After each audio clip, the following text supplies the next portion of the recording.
जय श्री राम मित्रों, जय श्री कृष्ण। मैं अमित यादव एक बार फिर से अपने इस यूट्यूब चैनल के माध्यम से आप सबके सामने उपस्थित हुआ हूं। और आज से हम लोग श्रीमद् भागवत गीता का आरंभ करने वाले हैं, जिसको हम निम्न भागों में पूर्ण करेंगे।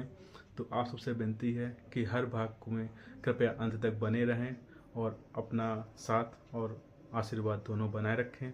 चलिए आरंभ करते हैं। जय श्री कृष्ण। धर्म क्षेत्रे कुरुक्षेत्रे समवेता युयुस्वा माम कहा पांडवाश्चैव किम कुर्वत संजय। इसका भावार्थ है, धृतराष्ट्र बोले, हे संजय, धर्मभूमि कुरुक्षेत्र में एकत्रित युद्ध की इच्छा वाले मेरे और पांडु के पुत्रों ने क्या किया। और तात्पर्य, भागवत गीता एक बहुपठित आस्तिक विज्ञान है जो गीता महात्म्य में सार रूप में दिया हुआ है। इसमें यह उल्लेख है कि मनुष्य को चाहिए कि वह श्री कृष्ण के भक्त की सहायता से संवीक्षण करते हुए भागवत गीता का अध्ययन करे और स्वार्थ प्रेरित व्याख्याओं के बिना उसे समझने का प्रयास करे। अर्जुन ने जिस प्रकार से साक्षात भगवान कृष्ण से गीता सुनी और उसका उपदेश ग्रहण किया, इस प्रकार की स्पष्ट अनुभूति का उदाहरण भगवत गीता में ही है। यदि उसी गुरु परंपरा से निजी स्वार्थ से प्रेरित हुए बिना किसी को भगवत गीता समझने का सौभाग्य प्राप्त हो तो वह समस्त वैदिक ज्ञान तथा विश्व के समस्त शास्त्रों के अध्ययन को पीछे छोड़ देता है। पाठक को भगवत गीता में न केवल अन्य शास्त्रों की सारी बातें मिलेंगी, अपितु ऐसी बातें भी मिलेंगी जो अन्यत्र कहीं उपलब्ध नहीं है। यही गीता का विशिष्ट मानदंड है। स्वयं भगवान श्री कृष्ण द्वारा साक्षात उच्चरित होने के कारण यह पूर्ण आस्तिक विज्ञान है। अष्टवा तु पांडवानीकम व्यूढ़ दुर्योधनस्तदा आचार्य मुपसगम में राजा वचन मत्रवीत। संजय ने कहा, हे राजन, पांडुपुत्रों द्वारा सेना की व्यूह रचना देखकर राजा दुर्योधन अपने गुरु के पास गया और उसने ये शब्द कहे। धृतराष्ट्र जन्म से अंधा था, दुर्भाग्यवश वह आध्यात्मिक दृष्टि से भी वंचित था।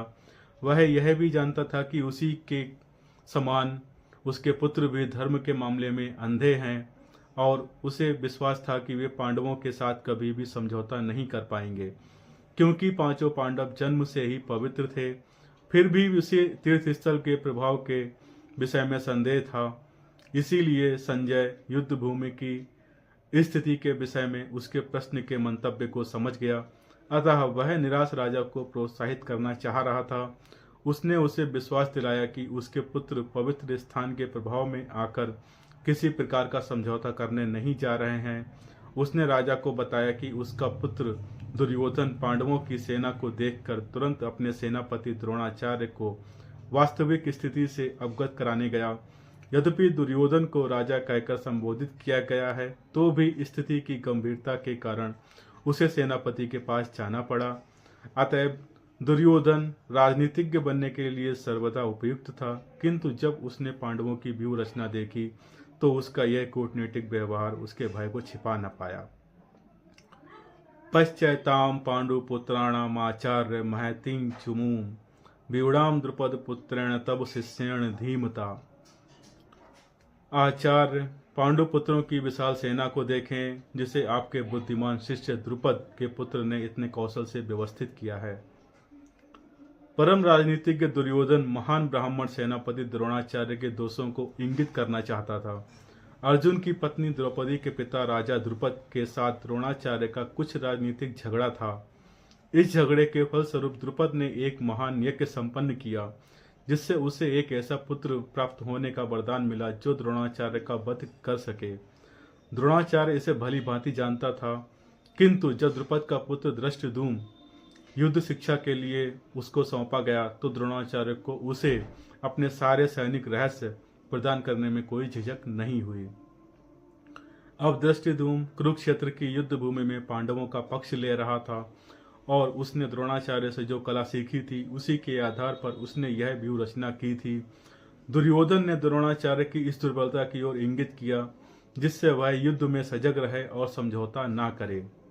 इसके द्वारा वह द्रोणाचार्य को यह भी बताना चाह रहा था कि कहीं वह अपने प्रिय शिष्य पांडवों के प्रति युद्ध में उदारता न दिखा बैठें। विशेष रूप से अर्जुन उसका अत्यंत प्रिय एवं तेजस्वी शिष्य था।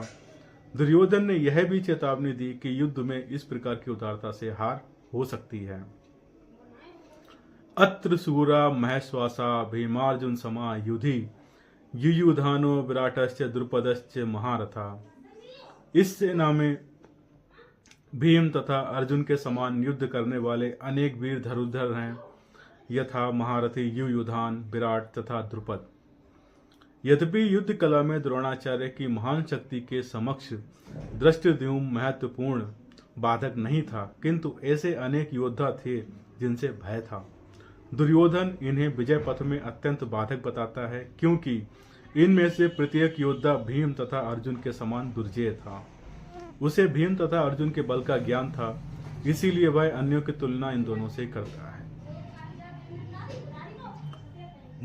धृष्टकेतुश्चेकितानः काशीराजश्च वीर्यवान पुरोजित कुंती भोजश्च शैब्यश्च नरपुव। इनके साथ ही धृष्टकेतु, चेकितान, काशीराज, पुरुजितु, कुंती भोज तथा शैब्य जैसे महान शक्तिशाली योद्धा भी हैं। युद्ध मनुष्च विक्रांत उत्तमौजाश्च वैरवान सौभद्रो द्रौपदेयाश्च सर्व एव महारथा। पराक्रमी युद्धामन्यु, बलवान उत्तमौजा, सुभद्रा पुत्र अभिमन्यु और द्रौपदी के पुत्र ये सब महारथी हैं। तात्पर्य यह है कि यहाँ पांडवों की सेना में बड़े बड़े शूरवीर हैं, जिनके बहुत बड़े बड़े धनुष हैं, तथा जो युद्ध में भीम और अर्जुन के समान हैं। उनमें युयुधान, सात्विक, राजा विराट और महारथी द्रुपद भी हैं। धृष्टकेतु और चेकितान तथा पराक्रमी काशीराज भी हैं। पुरुजित और कुंती भोज ये दोनों भाई तथा मनुष्यों में श्रेष्ठ शैब्य भी हैं। पराक्रमी युद्धामन्यु और पराक्रमी उत्तमौजा भी हैं। सुभद्रा पुत्र अभिमन्यु और द्रौपदी के 5 पुत्र भी हैं। ये सब के सब महारथी हैं।